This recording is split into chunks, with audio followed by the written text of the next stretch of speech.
Didn't like that either.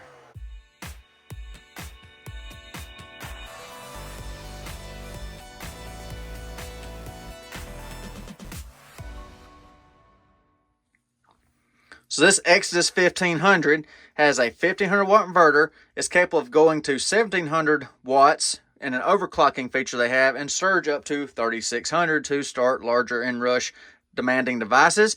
And it's got a 1488 watt hour lithium iron phosphate battery pack in it, or 1.488 kilowatts.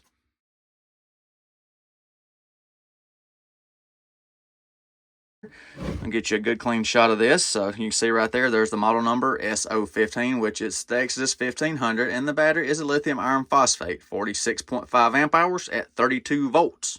And a helpful tip, fully drain and recharge for the first use to preserve the battery life. I've cycled this about 4 times now, so it's back full. I'm going to plug it in over here, show you that it is completely full. We're going to make sure it's completely full, and then I'll do a capacity test on it to see what we get out of this rated 1.488 kilowatts.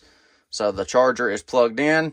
It should not be taking any current. The only thing that's been on the last few minutes is this display, which is minuscule.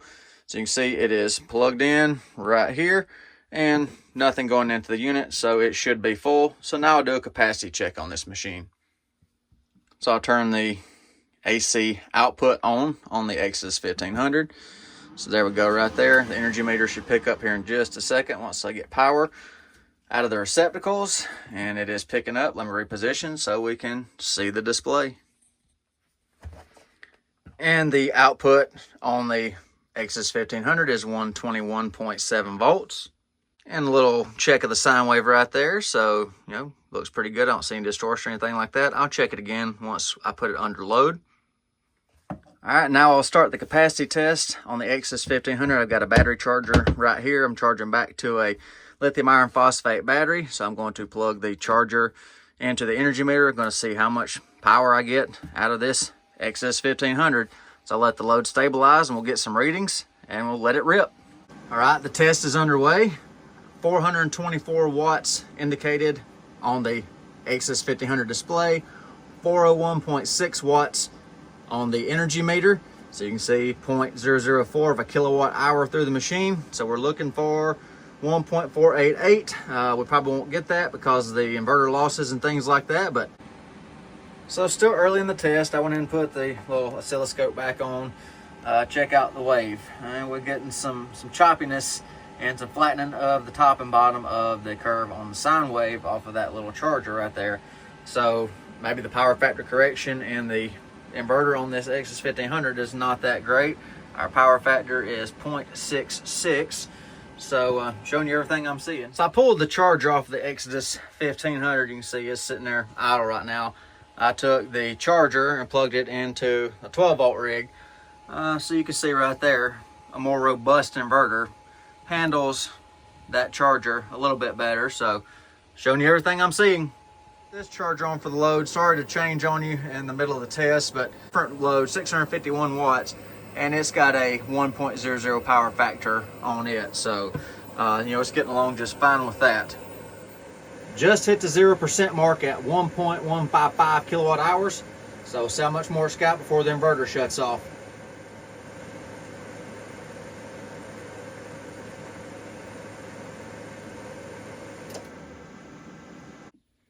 And that error code is the battery low voltage protection error code, indicating that it's completely flat.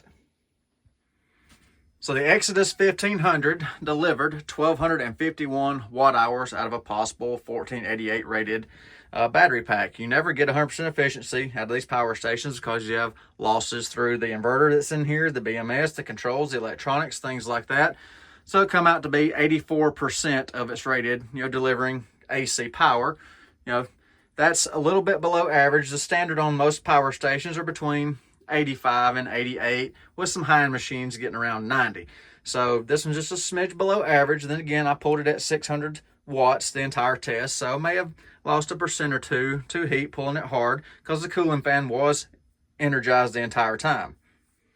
So I put the AC wall cord into its port on the side of the machine. Now I'm going to recharge it, and then I will test the inverter and other things once I get some charge back in it. So here's the AC charge. I'll demonstrate this, and then I'll show solar and all that too.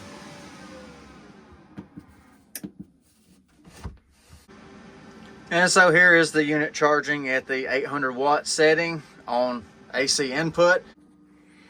It's now time for my favorite part of these power station tests. This has a 1500 watt inverter, and it's capable of a boost period of up to 1700 watts and then surge of 3600. So I've got two loads right here. I've got a hairdryer capable of 1875 watts. And I've got my world famous patented battery cleaning device here capable of 500 watts. So I'm going to load the inverter, see if I can get it to pop. And here is a oscilloscope multimeter right here for your reference.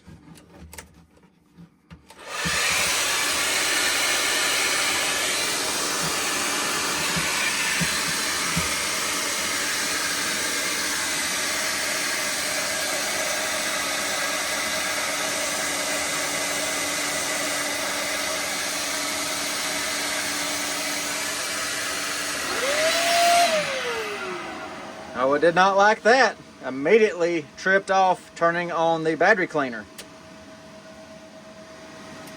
Clear the alarm and try that again. I will load this one down. Well, I'll tell you what, we'll start over here. Start there.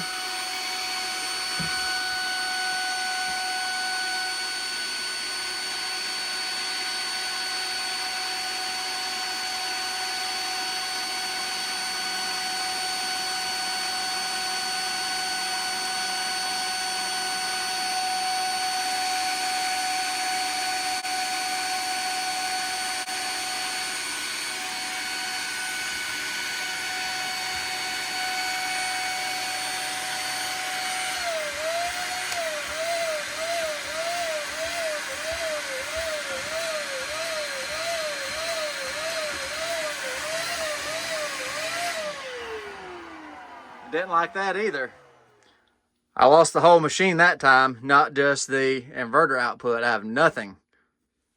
So let's see if I can get that to turn back on. Uh-oh. I think I killed it. Well, I hope that serves as a valuable lesson. Don't do that to your portable power station, or at least this model with those loads. You'll pop it. All right, see if I can jump start it back with the wall cord. So let me plug it in and see if I can bring it back to life. Nothing. Nothing.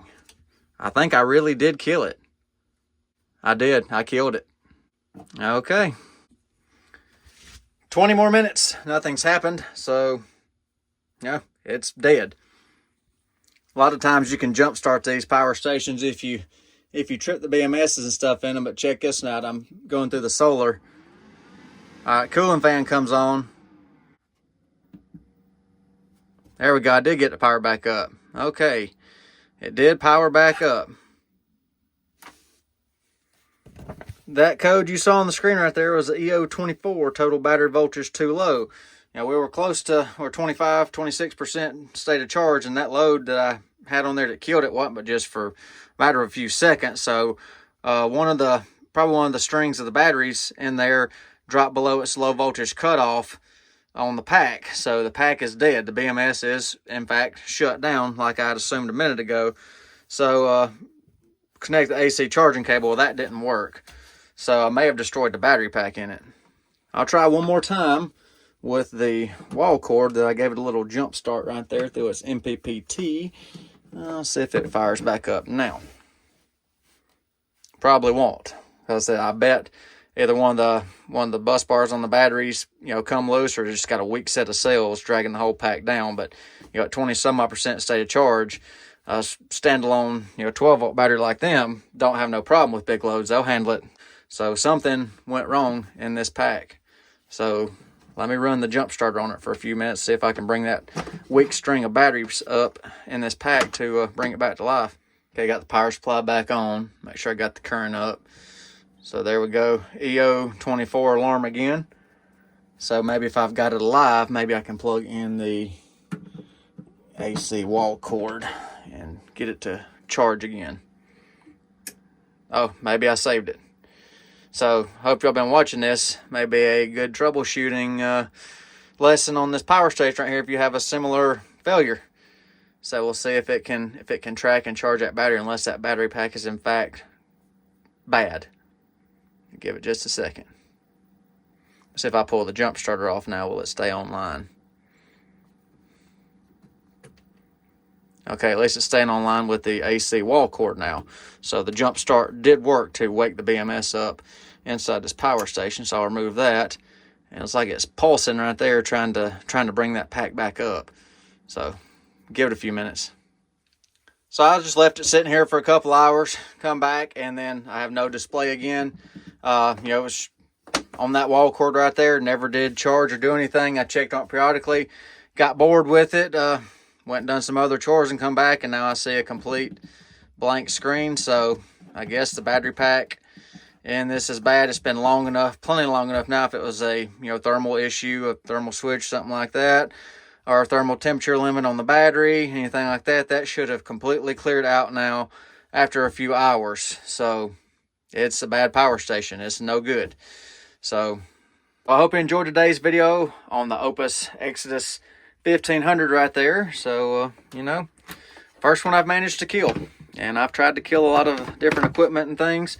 So, definitely can't recommend this one. I will contact the company and see if they want me to attempt to repair it on camera, or if they want to send a different sample or their explanation or whatever. I'll definitely keep you updated. But currently, for the price of this, $400 and some odd, I think $427, what I would recommend telling you to do is get something like this right here, and a 12-volt 100 amp hour battery of your choice. I think you'll be much happier. Y'all have a good day. Take care. Be safe. Hope you enjoyed it. Appreciate it. Hit the like button. See you on the next one.